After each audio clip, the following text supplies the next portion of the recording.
తెలంగాణ ముఖ్యమంత్రి రేవంత్ రెడ్డి మహారాష్ట్రలో ఎన్నికల ప్రచారం నిర్వహిస్తున్నారు. నిన్న చంద్రపూర్ నియోజకవర్గంలో పర్యటించిన రేవంత్ రెడ్డి ఇవాళ నయగావ్, భోకర్, షోలాపూర్ నియోజకవర్గాల్లో ఎన్నికల ప్రచారాన్ని నిర్వహించనున్నారు.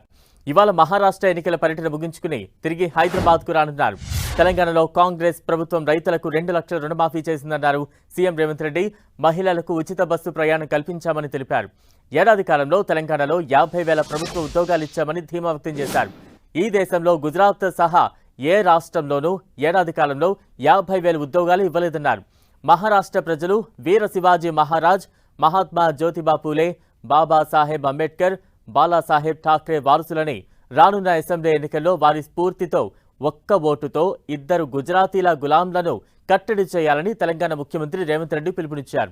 మహారాష్ట్రలో ప్రజా తీర్పును ఏక్నాథ్ షిండే, అజిత్ పవార్ కాల రాశారని మండిపడ్డారు రేవంత్ రెడ్డి.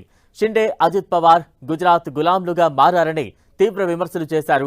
చంద్రపూర్లో ఎమ్మెల్యే అభ్యర్థి ప్రవీణ్ పడ్ వేకర్ను 50,000 మెజార్టీతో గెలిపించాలని కోరారు. ఇక్కడ ఎమ్మెల్యే అభ్యర్థి ప్రవీణ్ను గెలిపిస్తే మీకు ఇక్కడ ఒక అన్న ఉంటారు, హైదరాబాద్లో మరో అన్నగా నేను ఉంటా అంటూ వెల్లడించారు.